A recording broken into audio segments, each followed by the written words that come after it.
Welcome to the Great Review, where we bring you the ultimate top picks. Today, we're diving into the top 3 best mirrorless cameras in 2025. We've got you covered with the most innovative and high-performing mirrorless cameras of the year. Whether you're a top picks will take your mirrorless cameras to the next level, don't miss out on our top recommendations. Hit that subscribe button and ring the bell to stay updated with our latest reviews and top lists. We will try our best to present you with the best tech product that you can buy now. Product links in the description box. Get ready to fire up your mirrorless cameras with the Great Review, where we serve up the best of the best. Number 3. Fujifilm X S20. The Fujifilm X S20 is the second model in its line, after the X S10 from 2020. The new edition follows the original in concept. It eschews Fuji's hallmark dial-driven exposure control in favor of a familiar PSM dial, centers the viewfinder behind the lens, and includes a swing-out LCD for selfies and vlogs. The X S20 uses the same 26MP X-Trans BSI CMOS sensor as its predecessor, but pairs it with an updated image processor for better autofocus, with subject recognition, and 10-bit 4K 60 video. The body is a little larger than before, but at 3.4 by 5.0 by 2.6 inches HWD, it remains one of the most compact cameras with 5-axis image stabilization. This control scheme suits its hybrid billing and should be familiar if you are moving over from other systems. And, for an enthusiast camera, the X S20 doesn't overdo it with buttons.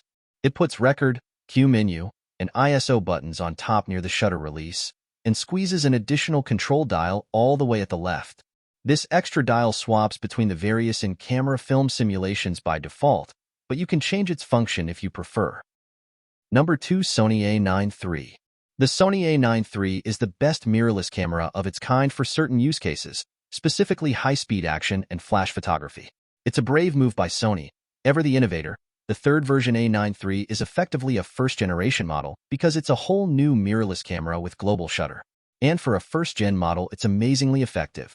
We get Sony's best-ever camera design, fastest-ever burst shooting, most reliable autofocus, most versatile flash photography tool, and no rolling shutter distortion whatsoever.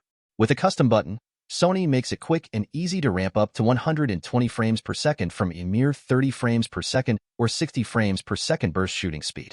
After all, not all sports and wildlife scenarios need such high speeds, though I'm sure pro sports photographers hellbent on capturing that fraction of a second of decisive Olympic action will appreciate having the option. Personally, I think 30 frames per second is plenty enough, but I'm not being paid to file images from the world's biggest sporting stages. After much testing, I can confirm that there is a compromise on image quality that comes with using the new global shutter. Put simply, there's a hit on dynamic range, plus increased noise, when compared to rival cameras.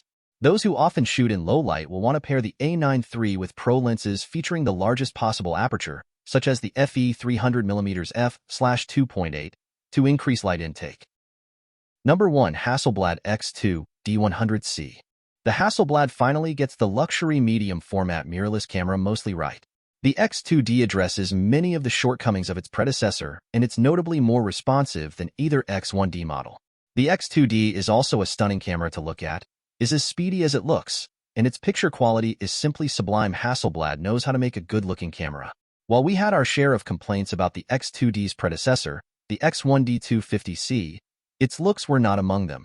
The X2D hits the same marks, though there are a few refinements, including a darker metallic finish and a tilting rear display. It's a pretty camera outside, with the influence of European design firms showing through. The X2D is a digital camera that could have come out of the Bauhaus. Its form follows its function, without crossing the line over to the side of brutalism. Function is at the forefront, but there's plenty of attention paid to aesthetics. This control scheme suits its hybrid billing and should be familiar if you are moving over from other systems. And, for an enthusiast camera, the X S20 doesn't overdo it with buttons. It puts record, Q menu, and ISO buttons on top near the shutter release, and squeezes an additional control dial all the way at the left.